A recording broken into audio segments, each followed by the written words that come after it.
আচ্ছা, so MoU সাইনিংটা তো হয়েছে বিটুইন অ্যাপেক্স ডিএমআইটি অ্যান্ড হচ্ছে আমাদের ডেফোর্ড ইন্টারন্যাশনাল ইউনিভার্সিটির সাথে। আমাদের মেইন থিমটা হচ্ছে industry and academia collaboration. So এইটার বেসিক্যালি আমাদের উদ্দেশ্য হচ্ছে যাতে industry and academia both party উপকৃত হয়, এবং আমাদের উদ্দেশ্য হচ্ছে যে আমরা ইউনিভার্সিটি স্টুডেন্টসদেরকে ডেভেলপমেন্ট করা, আমাদের এখানে এমপ্লয়মেন্ট অপরচুনিটির জন্য অ্যাক্সেসটা দেওয়া, এবং ইন্টার্নশিপ প্লাস হচ্ছে আপনাদের ওখানে আমাদের ক্যারিয়ার শো করা, so that we get the right talent for our company. একইভাবে ডেফোডিল যেন তাদের ওভারঅল একটা এমপ্লয়াবিলিটি স্কিলস ডেভেলপমেন্ট, এবং যারা হচ্ছে ওখানকার স্টুডেন্টস আছে তাদেরকে আমরা কীভাবে করে ইন্ডাস্ট্রি থেকে নলেজগুলো শেয়ার করে একটা সুন্দর পরিবেশ সৃষ্টি করে ওদের ডেভেলপমেন্টটা হেল্প করতে পারি। That's how we are collaborating with daffodil international university. So recruitment প্রসেসটা হচ্ছে আমাদের এখানে ফার্স্টে আমরা স্টুডেন্টসদেরকে ইনভাইট করি ফর রিটেন এক্সাম। রিটেন এক্সামটা ওনারা যখন কমপ্লিট করে বা ওটা যদি ওরা কোয়ালিফাই করে ফেলে, ইন দ্যাট কেস সেকেন্ড স্টেপে থাকে একটা অডিও বুক আমরা প্রোভাইড করি।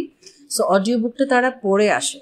সো লেটস সে আমরা অডিও বুকের লিঙ্কটা পাঠিয়ে দিই এবং ওনারা তখন অডিও বুকটা লিসেনিং করে এবং নিজেরা এটার সামারিটা হচ্ছে পাওয়ার পয়েন্টে তারা লিখে এবং তাদের ওভারঅল লার্নিংসগুলোকে একসাথে করে একটা প্রেজেন্টেশন দেয়। সেই প্রেজেন্টেশনটা আমাদেরকে স্লাইডগুলো পাঠিয়ে দেয়। এইচআর ডিপার্টমেন্ট পুরোটাকে আবার একটু দেখে এবং ওনাদেরকে ইনভাইট করে প্রেজেন্ট করার জন্য অডিও বুকগুলো। সো যারা ভালো প্রেজেন্টেশন করে, যাদের প্রেজেন্টেশন স্কিলস ভালো এবং কোয়েশ্চেন আনসার করলে বোঝা যায় যে উনি অডিও বুকটা ঠিক মতো শুনেছেন বা অ্যানালাইসিস করেছেন, তখন তারা হচ্ছে কোয়ালিফাই করে to the next level. So next লেভেলে কি হয়, আমরা তাদেরকে ইনভাইট করি 3 days আমাদের অফিসে আসতে হবে। পরপর 3 দিন তাদেরকে আমাদের যে নাইট শিফটে মেইনলি আমরা তো ইন্টারভিউটা করি।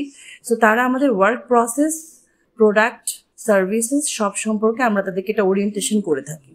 সো আমরা তাদেরকে বলি how to perform the job. So সেটার পুরো প্রসেসটা আমরা তাদেরকে ওখানে ওরিয়েন্টেশন দিয়ে থাকি। আমরা আমাদের প্রোডাক্ট নলেজগুলো তাদেরকে শেয়ার করি।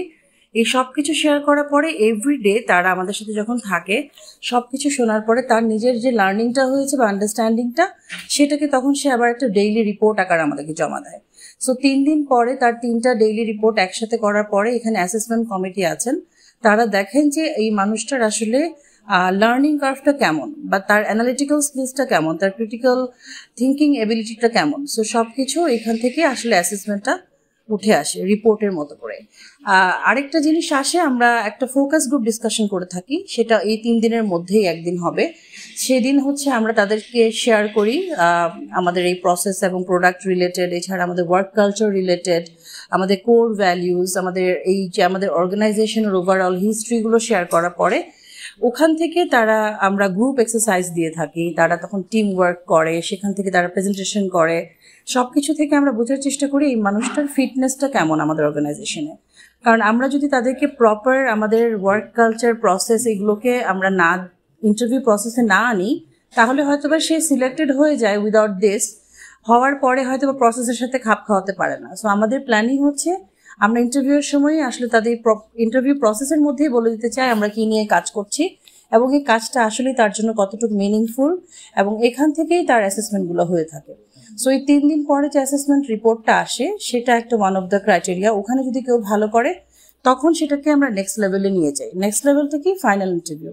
So final interview there is a panelist, ওখানে একটা প্যানেল থাকে যেখানে আমাদের অনারেবল চেয়ারম্যানও থাকেন, আমাদের ডিএমডি, আমাদের হেড অফ ডিপার্টমেন্টস, তারা সবাই থাকেন, এবং ওখানে আমরা বেসিক্যালি দেখি যে ওনার fitness to the organization. So এই সব কিছু পিছনে যদি একটা জিনিস আমরা দেখি, আমরা খুব ক্রিটিক্যালি দেখার চেষ্টা করি তার কম্পিউটার লিটারেসি, তার প্রসেস করার স্পিড, তার যে একটা কাজ আসলে সেই কাজটা কত তাড়াতাড়ি সে প্রসেস করতে পারে, এবং আমরা দেখার চেষ্টা করি তার ability to do team work. এই জিনিসটাও আমরা দেখার চেষ্টা করি। এবং অফকোর্স যেহেতু আমাদের ক্লায়েন্ট হচ্ছে ইউএস সিটিজেন ম্যাক্সিমাম, সো আমরা চেষ্টা করি দেখার যে তাদের ইংলিশে ফ্লুয়েন্সিটা কেমন।